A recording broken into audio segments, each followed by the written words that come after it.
Welcome, welcome, guys. Thanks for tuning in. Okut, I see you, Mr. Guki. Welcome.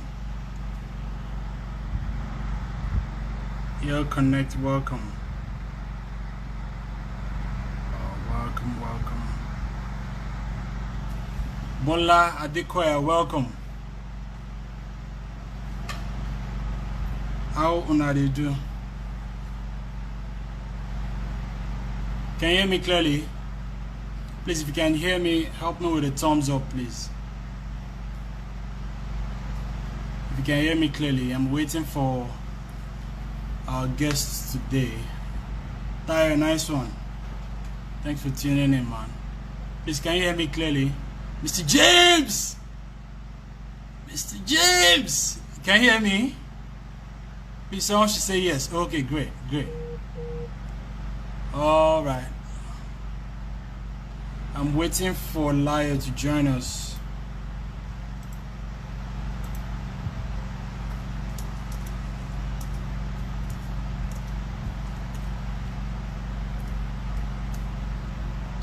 Okay, great. Thanks for the feedback. Macho! Oh, great. Mr. Justin is in the building. I'm waiting for Layo to join us. Hopefully today we are able to keep it under 50 minutes. And our guest is she's a wonderful person before a lawyer. Like, she's amazing. Amazing. Layo is here. Get it off immediately. Waiting for Layo. Hi. Wow. Amazing. You're right on time. I was having some technical issues. I don't know what's You're right going on time, actually. Amazing. How are you? How are you? Yeah, I'm good. Welcome. Thank you so much for having me. I'm absolutely honored. You look amazing. Like, I don't think you're stressed by the global pandemic at all. Thank you. This is the first time I've worn makeup since we've been in quarantine. I think we're like on week 7 or 8 now. This is the first time I've worn makeup. Thanks for looking fabulous. I got out of my pajamas and I put on some makeup. It's all right. We can use that. So guys, we have Layo in the building already, and we'll be diving in right into it. She's going to unpack a lot of things that I think will be beneficial to lawyers. More importantly, the young lawyers who aspire to work in this space. Yeah. But they don't know how to figure it out. Many people, I always get all manner of inquiries. How do I do this? I like what you're doing. I want to be a part of this. And I'm happy that we have an opportunity of this type because, we've already interacted on a professional level before now. Yes. And, you've demonstrated being a work on point, competent lawyer. Thank you. And it's been amazing working with you and learning a lot about music from you because music law is not an area that I'm well versed at. So it's been amazing connecting with you and working with you. Thank you. Good.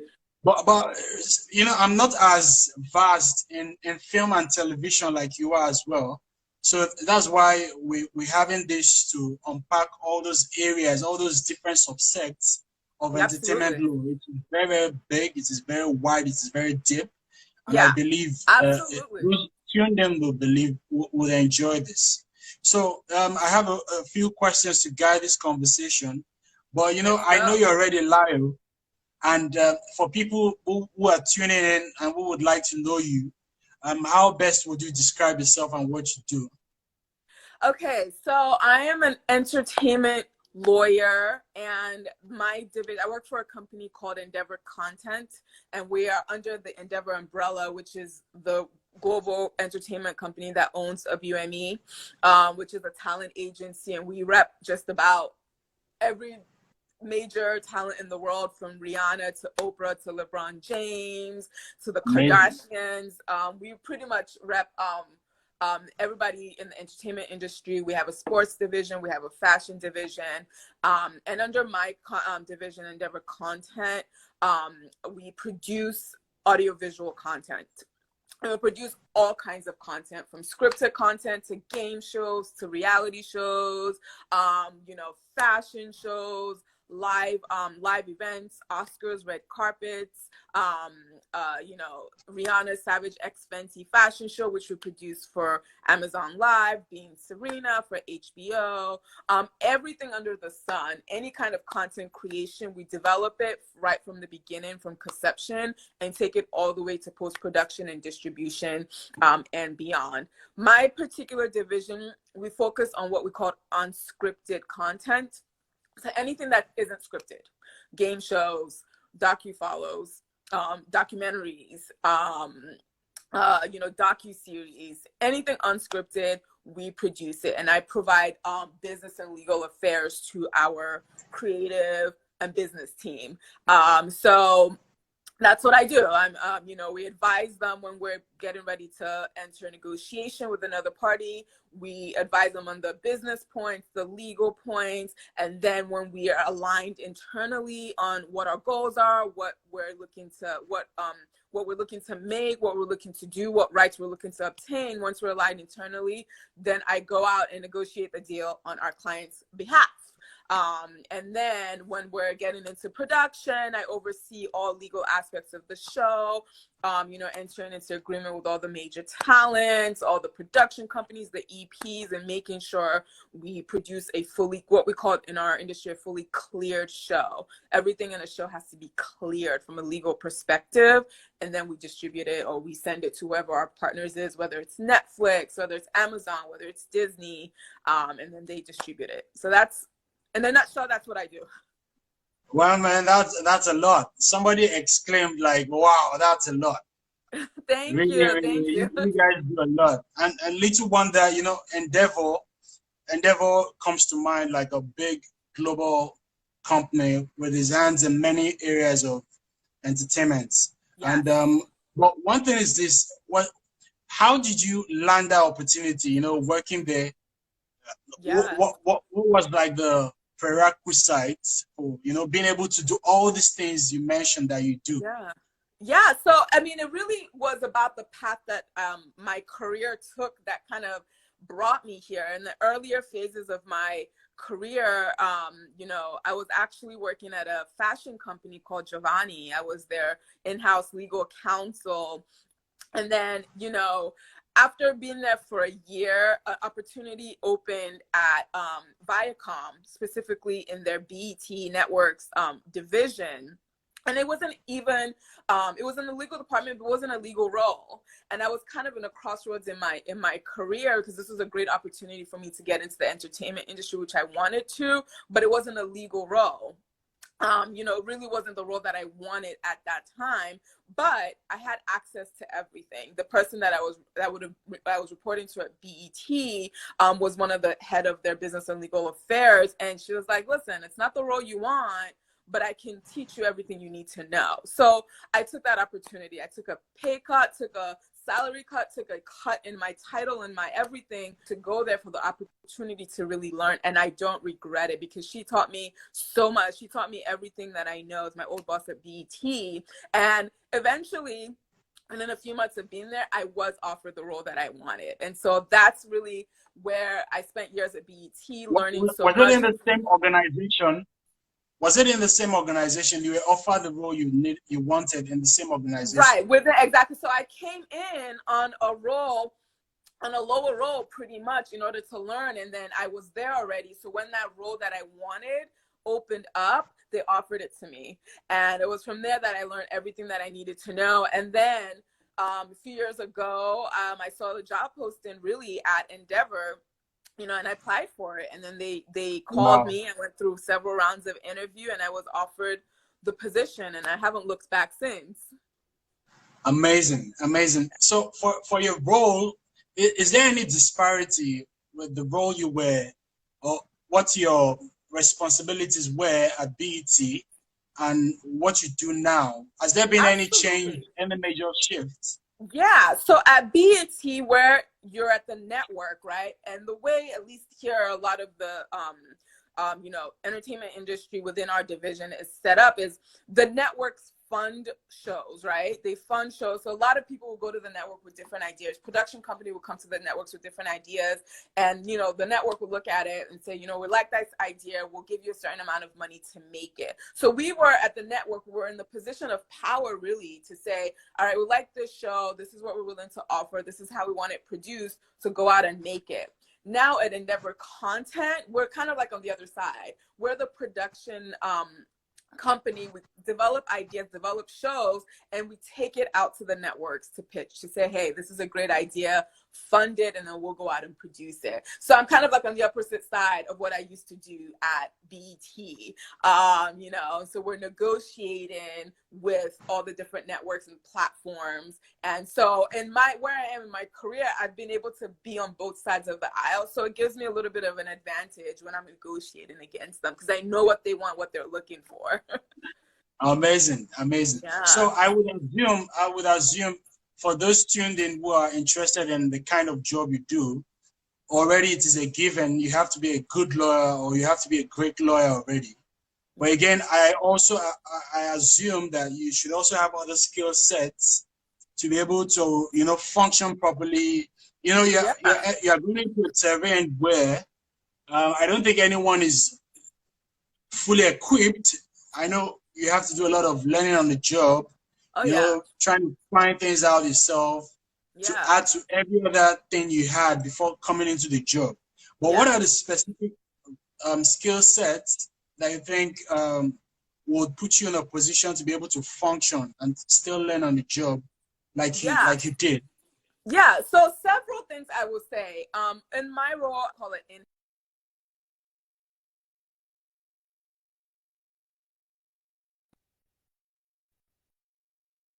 Right? So when you're in-house, you're not only thinking about all the legal ramifications of a deal. You have to think like a business person. You have to think as a business executive when you're in-house. So being able to really say, what's the goal here, right? So legally, we might have certain set of rights, but from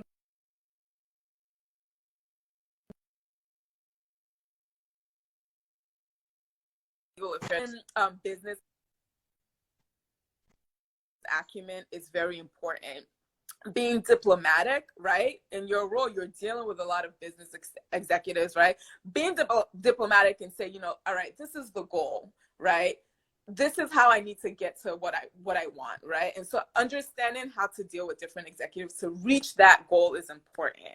And then really another big part of it is knowing what you don't know, right? Nobody knows everything, right? So you have to have a good sense of like, all right, I don't know this. I don't have an expertise in this area, but I am in charge of getting this done for my client. So how do I bridge that gap of what I don't know? And I'll give you a great example, right? Like I said earlier, music law is not my thing, right? But we produce a lot of music documentaries, and we have to unpack a lot of the all right, what rights do we have to exhibit and feature this music in this show? So I would come to you, right? I would come to Akinyemi to say, hey, I need your advice on this music aspect of my show, right? And I would listen to you and I'd take your advice and I would implement it. So knowing what you don't know, we're in an industry and in an area where you can't muddle your way through it, right? You can't go and Google it. Music law is very, very complicated, as you'll be able to tell people. It's extremely complicated. So you need to be able to go to an expert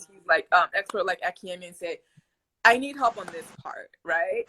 And really trying to bridge the gap of what you don't know to really make a good show. So that's really, really important. And always be opening to learn, you know, always open to learn new things. Like I still learn every day. I've still learned from other seasoned attorneys that I work with. And even when I'm negotiating against somebody, you know, and maybe I'm negotiating against a lawyer that's a few years ahead of me, and, you know, they come at me with something new in the back of my mind, like, oh, that's so good. I'm going to use that next time, right? I won't show it to them, but in the back of my mind, I'm like, oh, I learned something new. That's such a great tactic. I'm going to use it in my next deal, and so on and so forth.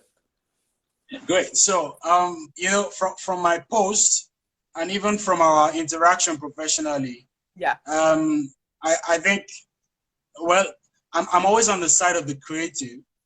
Yes. Like I'm always on the side of the creative. But Yes. yourself, you did something with Serena Williams. Yes. And that had global distribution. Correct. How do you like, and Serena Williams is a global brand, Correct. a global personality, which is like a very dominant in the space, in the sports space.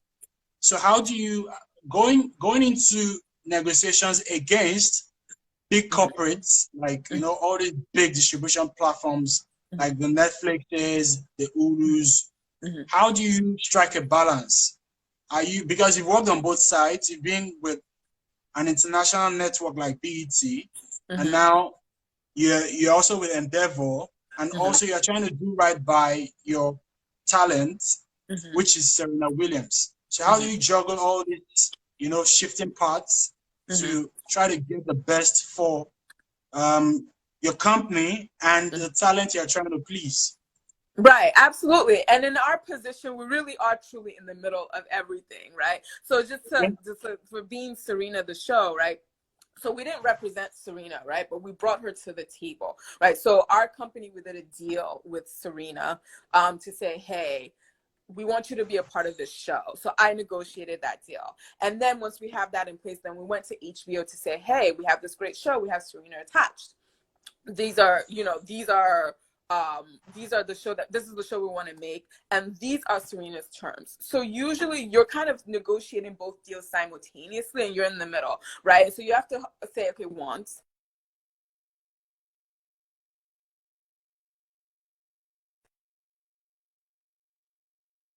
back that we're getting from this camp, right? And then the network would say, all right, this is what we need, this is what we absolutely might have. And you just really have to negotiate with both sides to get everybody to be in a place where they're all happy, right? That's what negotiation is about, right? When you're signing a contract, you want both sides to get to a place where both sides are happy and they're willing to give up certain things to get what they really, really, really want. And so that's what you're trying to get at. What are you willing to give up, and what is your absolute threshold that you must have this? And you just kind of have to chip away at that. And it's very complicated because, like you said, you're dealing with these big powerhouses, right? And they're both influential in their own way, right? And so it's a very, very, very careful balance you have to strike. And that's why these deals, they take months, sometimes up to a year to finish. And that's why a lot of people don't understand that it actually takes a long time to produce a show, right? Exactly. For example, one of the show we just had, Innocence Files, that just came out, it was a process we started 4 years ago, right? And part of that reason 4 years ago, to get the deals done. Yeah, exactly. So it's been, you need to get the deals the, done. The pre-production, all those negotiations have been going on for like 4 years. Amazing. 4 years, correct. Amazing. And so don't you think the show might be dated? Don't you think the show might be dated when you eventually get the clearance to go on? Yeah, no, absolutely. It depends on the type of a show that you're doing, right? So Innocence Files that took 4 years was a pure documentary, right? So there's no kind of newness value to it that affects how good the show will be, right? So it took us 4 years. We took a time to do it, and we knew it was still going to have value because it's a documentary. Now, other shows that it's like immediate, for example, the Savage X show that we produced last year, the Rihanna show, that was something that we turned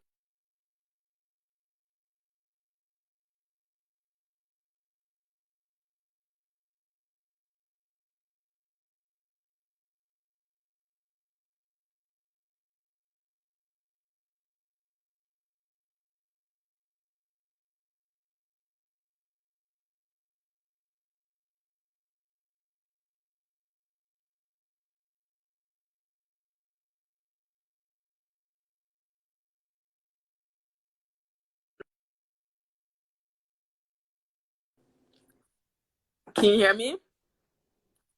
Okay. Problem with my network. Let me try to switch it. Okay.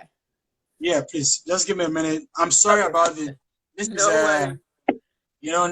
Please, I would go off the live, then I'll come back, then she'll join me. Please, thanks for tuning in, but please tune in again, please. All right. Yeah.